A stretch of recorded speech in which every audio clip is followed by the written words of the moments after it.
They make your journey a little bit more interesting and enjoyable. We'll start the tour off to our left-hand side.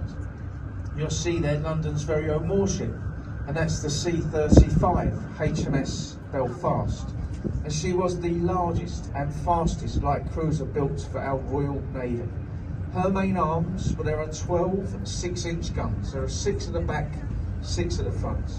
Those guns capable of firing a 100-weight shell some 14 land miles. Now, they were last fired in anger during the Korean conflict. She was the flagship for the D-Day landings.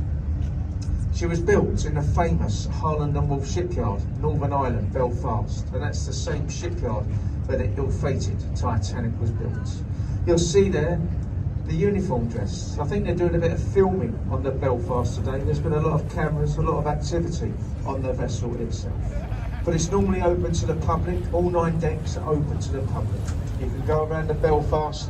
It'll take a good couple of hours to walk around to see the ship itself. If we go across the river to our right-hand side, you will see there a white building. It's got 6 black chimneys on the roof.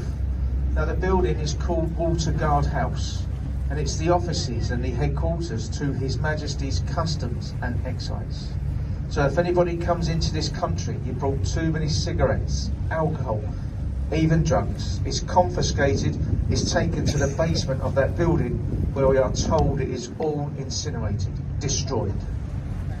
We are told. I've worked on the river now 36 years, as I said. I've never seen a puff of smoke from those chimneys. Their Christmas parties are amazing. Still going on today. We come back across, ladies and gents, the tallest building in London, and you'll see there the Shard, or the Shard of Glass. The Shard stands over 1,018 feet tall. Inside the building there are offices, apartments, the 5-star Shangri-La Hotel. On the 72nd floor, John Harvard. He later emigrated to America. He's one of the co-founders of the Harvard University. Now, you can go and visit Southwark Cathedral. It's open, free of charge, and you can go and see the Harvard Chapel. And if you're looking for something to do, a lovely thing to do, behind Southwark Cathedral, you will find the Borough Market. And that's a traditional market here in London. It sells flowers, food from all around the world, and it's a lovely place to go and see the Borough Market to your left-hand side. And it is still to our left-hand side, ladies and gents. Southwark, during the Elizabethan era, this was known as the Stews of London. It's where all the bear baiting, dog fighting, cruel and illegal sports all took place. And it's where many dens of ill repute were situated. Now, as we come through Cannon Street Railway Bridge, in the corner you will see one of those old dens still remaining today, and it's called the Anchor Public House. Now, there's been an Anchor Public House on this site since 1615. It's over 400 years old, and many famous Englishmen over the years have drunk inside there. Dr. Johnson, Samuel Pepys, the diarist, Sir Christopher Wren, William Shakespeare. Myself and your Captain Sean, we go inside the Anchor every night after work. But what we do, ladies and gents, we go in there to do research. And we research these commentaries that we provide you all with. It takes us hours and hours and hours, but it's all for the commentary and your benefit. Are you enjoying the live guide so far? Excellent, good stuff.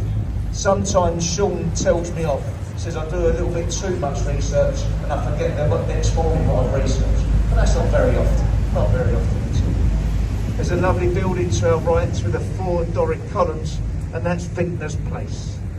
It's owned by the Vintners Livery Company, a very old livery company here in central London. But back to our left, the Stews of London, a white circular building, timber frame with a thatched roof there to your left-hand side, and that's an exact replica of William Shakespeare's Globe Playhouse Theatre. The Globe Theatre you see there, that was the brainchild of a gentleman called Sam Wanamaker, an American film producer and director. Sadly, he passed away before that building was completed. It took him over 20 years. It's the only building in London that's been made out of wood and thatch, the traditional materials, since the Great Fire back in 1666. It's a good time on the river, it's high water. If you look to your left, you'll see the thin cream building. It's got a red front door. Now that's number 49, Cardinal's Walk, Bankside. And that's where Sir Christopher Wren lived. He lived there for the 35 years it took to build his masterpiece. Follow the bridge to our right-hand side, between the gaps of the buildings, dominating the skyline, the Golden Cross and the dome of St Paul's Cathedral. It's considered by many to be Sir Christopher Wren's masterpiece. 365 feet tall, the second largest unsupported cathedral dome in Europe, the largest, that's on St Peter's in the Vatican City of Rome. The architect Sir Christopher Wren is buried within inside the crypt of St Paul's, along with the Iron Duke, the Duke of Wellington, and Admiral Horatio Lord Nelson. Monday to Saturday, it will cost you around £25 to visit St Paul's. A little tip, ladies and gents. If you're in this London of a Sunday morning, you could go inside St Paul's Cathedral completely free of charge. 10 o'clock Sunday morning, they hold a service. You can go in there and sit and listen to that service. It's free. Well, I say it's free. It is a place of worship. They do get you at some point. There's normally a gentleman.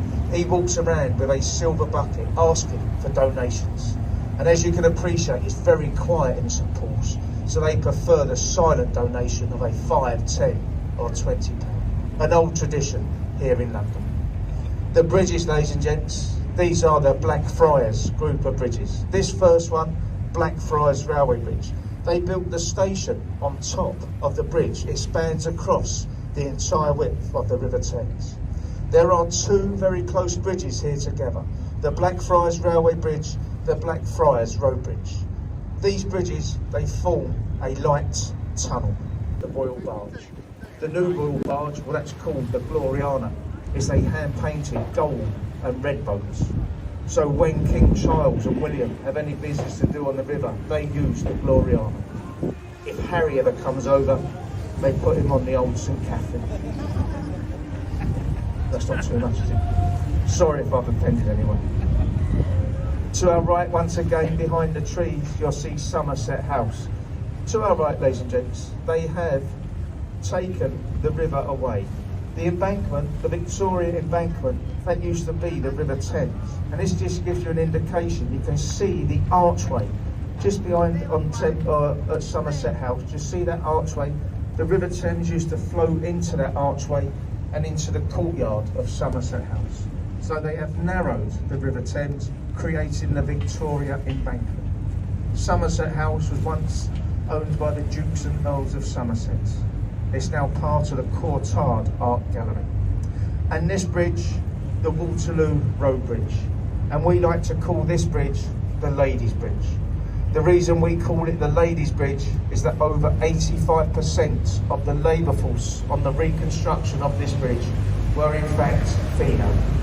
Built by the landowner, the ladies of London, when there was a shortage of male labour back in 1945 during the Second World War.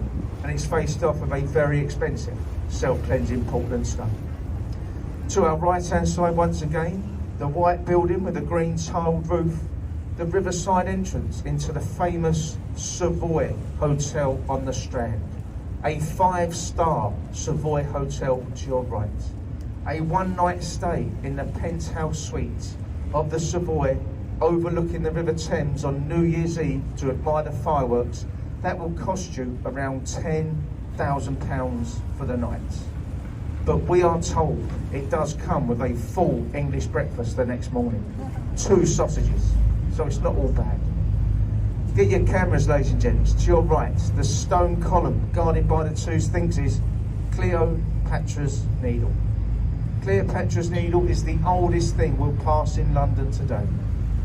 Given to this country by a thankful Egyptian government for Nelson's victory over Napoleon at the Battle of the River Nile. The needle is said to be over 3,500 years old. Now they were built in pairs.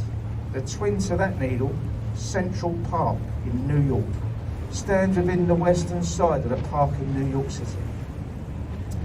This last bridge we're going to pass beneath, the Charing Cross mainline railway bridge, incorporated into the bridges are the 100-foot footbridges. Now, we're very close to these bridges.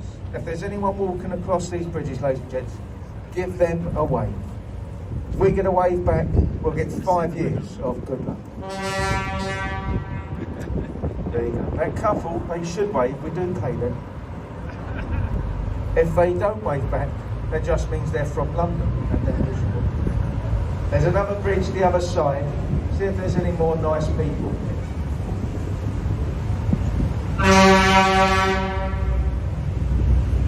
We're frightened after this.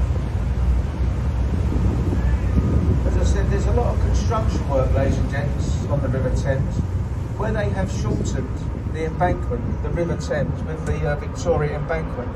Underneath the Victoria Embankment is our old sewer system, which is designed by Joseph Bazalgette. And it's too small for London today. So what they're doing over here is that they are building a tunnel 48 metres beneath us